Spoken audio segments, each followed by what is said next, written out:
नमस्कार मेरे प्यारे छात्रों, कैसे हैं आप? आशा करता हूँ स्वस्थ होंगे, मस्त हो। मेरे प्यारे छात्रों, आज हम यहाँ पर इस वीडियो से कक्षा 10वीं का जो गणित है का अध्याय 11 तो से संबंधित क्षेत्रफल स्टार्ट करने वाले हैं। यह वाला जो वीडियो है यह परिचय का वीडियो होगा। इस वीडियो में हम समझेंगे कि वृत्त क्या होता है, वृत्त की परिधि, वृत्त का व्यास, त्रिज्या आदि के बारे में हम यहाँ पर जानेंगे। सबसे पहले अपन एक काम करते हैं, वृत्त की परिभाषा देख लेते हैं। तो वृत्त क्या है? वृत्त एक तल पर स्थित उन बिंदुओं का समूह होता है जो एक नियत बिंदु से अचर अर्थात निश्चित दूरी पर स्थित होते हैं। ठीक है, मान लेते हैं हम यहाँ पर ये हमारे पास क्या है, कोई नियत बिंदु है। इस नियत बिंदु से, ठीक है, नियत बिंदु से अचर दूरी पर अर्थात निश्चित दूरी पर, तो इस नियत बिंदु से मान लेते इस दिशा में यहाँ पर, यहाँ, यहाँ, यहाँ, ये बहुत सारी जगह पर क्या होगा, नियत दूरी पर अर्थात निश्चित दूरी पर क्या होंगे, बहुत सारे बिंदु होंगे। और इन उन बिंदुओं को यदि हम आपस में मिला दें तो हमको क्या मिलेगा, एक वृत्त मिलेगा। ठीक है, ये चित्र के अनुसार यहाँ देखो, ये बहुत सारे बिंदु हैं। ठीक है, जो कि एक नियत बिंदु से क्या है, निश्चित दूरी पर है, अचर दूरी पर है। ठीक है, अब इसको अपन और अच्छे से समझने के लिए यहाँ पर देखते हैं। मान लेते हैं ओ हमारे पास कोई बिंदु है जो कि क्या है, नियत बिंदु है। इस बिंदु से एक दूरी कुछ दूरी पर कोई बिंदु क्या है, ए है। कुछ दूरी पर बिंदु क्या है, बी है। ये बिंदु ए और बिंदु बी, ये दोनों बिंदु जो हैं ये ओ से क्या है, एक निश्चित दूरी पर है। ठीक है, एक समान दूरी पर है। बिंदु सी भी क्या है, निश्चित दूरी पर है। डी भी निश्चित दूरी पर है। ई, एफ, यहाँ पर जी और ये एच, ये सभी क्या है, ओ से एक निश्चित दूरी पर है। ठीक है, अगर मान लो हम इन बिंदुओं को मिला देते हैं आपस में, ठीक है, तो हमको क्या मिलेगा, एक वृत्त मिलेगा। आ रही बात समझ में? ठीक है, तो ये जो हमारे को वृत्त मिल रहा है, इस वृत्त में ये जो निश्चित दूरी होती है वो त्रिज्या कहलाती है। यहाँ पर हम देखते हैं ओ से ए को यदि हम मिला देते हैं, ठीक है, तो हमको क्या मिल गया, एक त्रिज्या मिल गई। अर्थात ओ ए क्या है, हमारे पास त्रिज्या है। ओ बी भी क्या होगी भैया, त्रिज्या होगी। अगर मान लो हम क्या करते हैं, ओ से इस ओ बी को मिला देते हैं, ठीक है, तो ये भी हमारे पास क्या होगी, एक त्रिज्या होगी। ठीक है, अब ये त्रिज्या जो है इसको हम क्या करते हैं, स्मॉल लेटर आर से अपन रिप्रेजेंट करते हैं, आर से अपन दर्शाते हैं। और ये जो बिंदु हमारे पास दिख रहा है ओ बिंदु, इसको कहा जाता है केंद्र। ठीक है, सेंटर, ये यहाँ पर हो गया। तो हमने क्या करा अभी, तो समझ लिया। अच्छा, और ये जो हमारे पास वृत्त की ये जो लाइन दिख रही है, ठीक है, आउटर लाइन जो दिख रही है, इसको अपन क्या बोलते हैं, वृत्त की परिधि बोलते हैं। तो त्रिज्या, केंद्र और परिधि अपन ने यहाँ पर देख लिया। अपन आगे बढ़ते हैं। अब वृत्त की परिभाषा को समझाने के लिए या समझने के लिए निम्नलिखित बिंदु महत्वपूर्ण। ठीक है, मान लेते हैं हमारे पास ये कोई वृत्त है और इस वृत्त के ठीक बीच में क्या होता है, केंद्र होता है। ठीक है, तो केंद्र, सेंटर, वह बिंदु जो वृत्त के ठीक बीचों बीच स्थित होता है उसको क्या बोलते हैं, केंद्र बोलते हैं। ठीक है, ये हमारे पास कोई बिंदु ओ है जो कि क्या है, केंद्र है। उसके बाद हम देखेंगे वृत्त की त्रिज्या। वृत्त की त्रिज्या क्या है भैया, इसको अंग्रेजी में बोलते हैं रेडियस। केंद्र से वृत्त की परिधि पे, परिधि मैंने बता ही दिया था आपको, परिधि पर स्थित कोई भी बिंदु हो और उस बिंदु को केंद्र से यदि अपन मिला देते हैं, ठीक है, तो वो क्या कहलाती है, त्रिज्या कहलाती है। तो अपन इस प्रकार भी देख सकते हैं, केंद्र से वृत्त की परिधि तक की दूरी, यह दूरी वृत्त की किसी भी बिंदु से केंद्र तक समान होती है। ठीक है, और इसको क्या बोला जाता है, त्रिज्या बोला जाता है। ये हमारे पास मान लो, ये हमारे पास वृत्त की परिधि है और ये वृत्त का केंद्र है। वृत्त के केंद्र से परिधि के बीच की दूरी क्या होगी, क्या होगी, जिसको अपन आर से दर्शाते हैं। तो ये हो गई त्रिज्या। ठीक है, उसके बाद अपन देखते हैं व्यास। क्या है व्यास, वृत्त के दो विपरीत बिंदुओं को जोड़ने वाली रेखा जो केंद्र से होकर गुजरती है, व्यास कहलाती है। ठीक है, देखो बच्चों, ये हमारे पास क्या है, मान लो कोई बिंदु ए है, ठीक है, और ये हमारे पास क्या है, कोई बिंदु बी है जो कि वृत्त पर विपरीत दिशाओं में स्थित हैं। ठीक है, केंद्र से विपरीत दिशाओं में स्थित हैं। अगर इन दोनों को ए और बी को हम मिलाते हैं, ठीक है, और वह रेखा जो है ओ से होकर गुजरती है, तो जो रेखाखंड हमको प्राप्त होगा वो क्या कहलाएगा, वृत्त का व्यास कहलाएगा। तो यहाँ पर ये हमारे पास है ए बी वृत्त का व्यास। ठीक है, इसको अपन डी से प्रदर्शित करते हैं तो ये वृत्त का व्यास है। वृत्त का व्यास क्या हो गया, ए बी हो गया, करेक्ट है।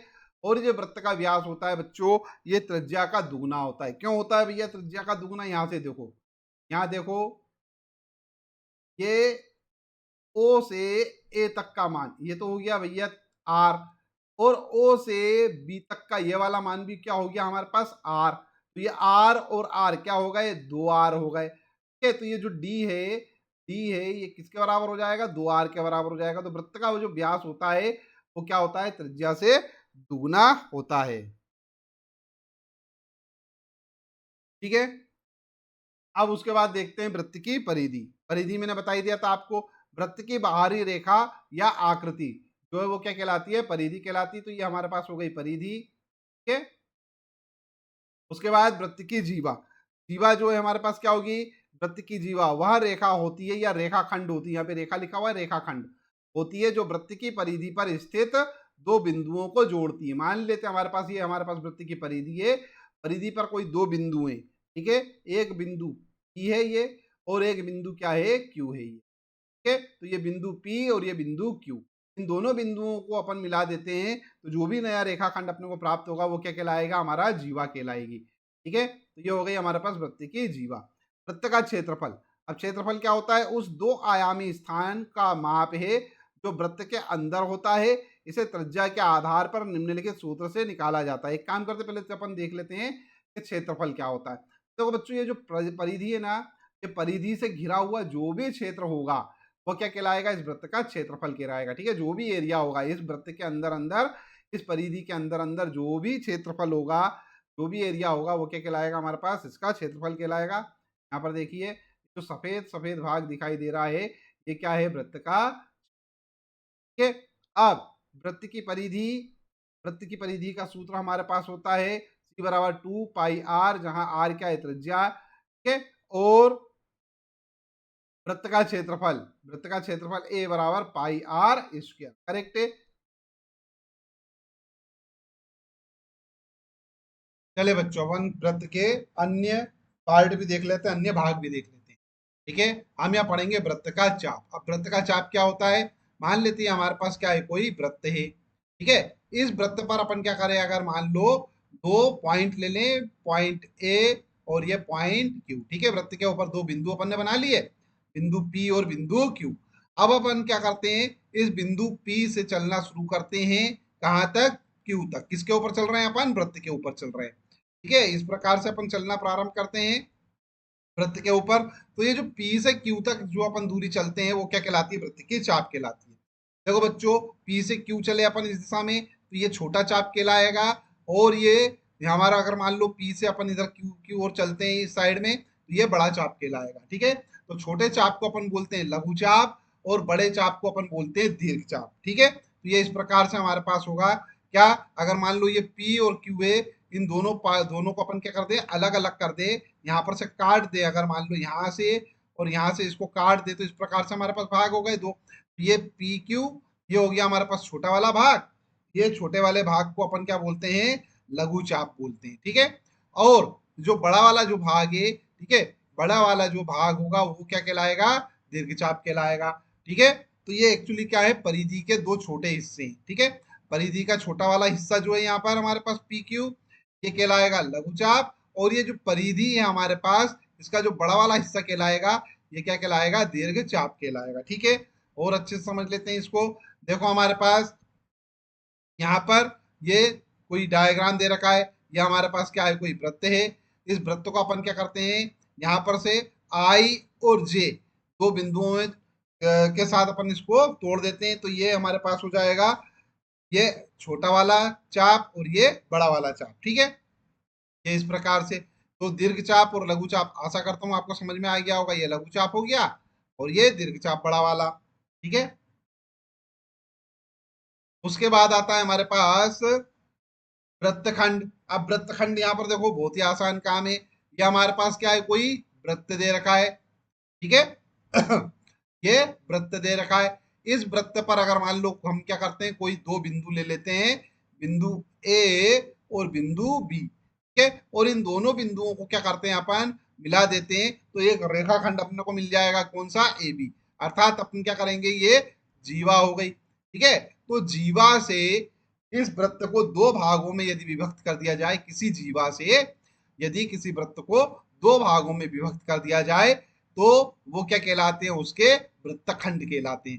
स्वाभाविक है, छोटा वाला जो भाग होगा वो लघु वृत्तखंड कहलाएगा, और बड़ा वाला जो भाग होगा वो दीर्घ वृत्तखंड कहलाएगा, ठीक है। तो यहाँ पर देखते हैं परिभाषा में, वह भाग जो जीवा और संगत चाप क्या हो गया, ए बी, ठीक है, के बीच में परिबद्ध हो मतलब उससे घिरा हुआ हो, एक वृत्तखंड कहलाता है। और मैंने आपको बता दिया भैया, लघु वृत्तखंड और दीर्घ वृत्तखंड, ठीक है। जो छोटा वाला हिस्सा होगा वो लघु वृत्तखंड कहलाएगा, और जो बड़ा वाला हिस्सा होगा वो दीर्घ वृत्तखंड कहलाएगा।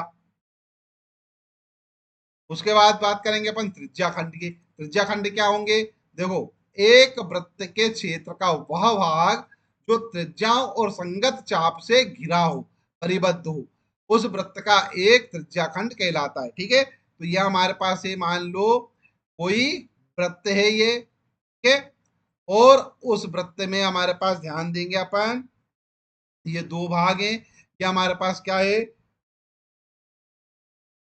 ओ ए ओ बी, दो त्रिज्याएं हैं, ओ ए और ओ बी क्या है, दो त्रिज्याएं हैं, और ये हमारे पास क्या है, कोई चाप है। तो त्रिज्याओं और चाप से घिरा हुआ जो खंड होगा वो क्या कहलाएगा, त्रिज्या खंड कहलाएगा, ठीक है।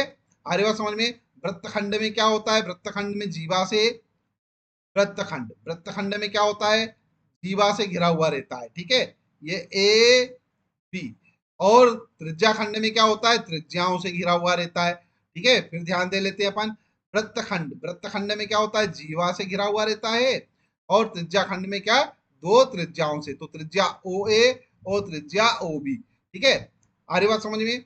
अब इसमें यहाँ पर फिर वही बात है, एक होगा लघु त्रिज्या खंड और एक दीर्घ त्रिज्या खंड। जो छोटा वाला जो भाग होगा, छोटा वाला हिस्सा होगा, वो क्या कहलाएगा, लघु त्रिज्या खंड कहलाएगा, और जो बड़ा वाला भाग है, ठीक है, जो बड़ा वाला भाग है वो क्या कहलाएगा, दीर्घ त्रिज्या खंड कहलाएगा, ठीक है। आई होप ये भी आपको समझ में आ गया होगा। आगे बढ़ते, इसको भी अपन थोड़ा सा चित्र से समझ लेंगे। देखो, त्रिज्या खंड परिभाषा मैंने बताई दी थी यहाँ पर, यह हमारे पास आ गया है दीर्घ वृत्तखंड, दीर्घ त्रिज्या खंड, लघु त्रिज्या खंड। अब यहाँ पर ध्यान दीजिएगा, एक एक यहाँ पर वीडियो से अपन समझते हैं। ये हमारे पास क्या है सॉरी, ये हमारे पास क्या है, कोई पूरा का पूरा वृत्त है, और इस वृत्त में यहाँ पर ध्यान दीजिएगा, ये सीपी और सी क्यू क्या है, दो त्रिज्या खंड है। ये हमारे पास पी क्यू क्या है, हमारे पास चाप है। इस चाप और सीपी सी क्यू से क्या कर दिया, इसको अलग कर दिया, तो ये जो त्रिज्या खंड छोटा वाला भाग ये हो जाएगा हमारे पास क्या, लघु त्रिज्या खंड, और ये वाला जो भाग हो जाएगा ये हो जाएगा दीर्घ त्रिज्या खंड, ठीक है। तो आई होप आपको ये समझ में आ गया होगा। आगे बढ़ते हैं अपन, त्रिज्या खंड का क्षेत्रफल एवं चाप की लंबाई, ठीक है। तो यहाँ पर देखो, त्रिज्या खंड का क्षेत्रफल और चाप की लंबाई, ये मान लेते हैं हमारे पास क्या है भैया, ये हमारे पास कोई वृत्त है, और इस वृत्त में ओ ए और ओ बी दो त्रिज्याएं हैं, और ए पी बी हमारे पास क्या है, कोई चाप है, ठीक है। तो ये वाला चाप और ये दो त्रिज्याओं से काटा गया क्षेत्रफल, घिरा हुआ क्षेत्रफल क्या कहलाता है, त्रिज्या खंड कहलाता है, ठीक है। तो ये जो त्रिज्या खंड है हमारे पास, ये क्या हो गया, ओ ए पी बी, ठीक है। ये जो हमारे पास रेडियस भाग दिख रहा है ये क्या है, त्रिज्या खंड है। अब अपने को त्रिज्या खंड का क्षेत्रफल निकालना है, ठीक है। तो उसके लिए अपने को क्या होगा, वृत्त की त्रिज्या की जरूरत होगी, तो त्रिज्या तो ये आर दे रखी है, ठीक है। और दो त्रिज्याएं हमारे पास क्या, ओ ए और ओ बी, ओ ए और ओ बी, ठीक है। इन त्रिज्याओं के बीच का जो कोण है वो क्या है, थीटा कोण है, ठीक है। तब हमारे पास क्या होगा, त्रिज्या खंड का जो क्षेत्रफल होगा उसका सूत्र देख लेते हैं अपन, देख लेते हैं। देखो, वृत्त की त्रिज्या यदि मान लो आर हो, तथा चाप द्वारा वृत्त के केंद्र पर आंतरिक कोण क्या हो, थीटा हो। चाप क्या है हमारे पास, ए बी, और ये ए बी जो है वो केंद्र पर कौन सा कोण आंतरित कर रहा है, थीटा कोण आंतरित कर रहा है। इसका क्या मतलब है, कि ओ ए और ओ बी के बीच का जो कोण है वो क्या है, थीटा कोण है, ठीक है। तब त्रिज्या खंड का क्षेत्रफल निम्न सूत्र द्वारा दिया जाता है। क्या सूत्र होगा? त्रिज्या खंड का क्षेत्रफल थीटा बटा 360 डिग्री गुणित पाई आर स्क्वायर। ठीक है, याद रखेंगे पाई का मान यहाँ पर 22/7 हो सकता है। ठीक है, और ये तो हो गया क्षेत्रफल, है ना। और उसके बाद चाप की लंबाई क्या मतलब ए बी क्या हो जाएगा? थीटा बटा 360 गुणित 2 पाई आर। ये दो फार्मूले अपने को याद रखना है, और जितना मैंने बताया केवल सिर्फ इतना ही अगर अपन ने याद रख लिया तो यह चैप्टर पूरा का पूरा आसानी से हल कर सकेंगे। ठीक है, तो मेरे प्यारे बच्चों, यहाँ पर वीडियो आपको समझ में आया हो, अच्छा लगा हो तो इस वीडियो को लाइक कीजिए। चैनल सब्सक्राइब ना किया तो चैनल सब्सक्राइब कीजिए। साथ ही साथ में नोटिफिकेशन वाला जो बेल आइकन है उसको जरूर प्रेस कीजिएगा। ठीक है, वीडियो देखने के लिए धन्यवाद। Thank you very much. इस वीडियो को अपने फ्रेंड्स के साथ जरूर शेयर कीजिए जो क्लास 10th में स्टडी कर रहे हैं।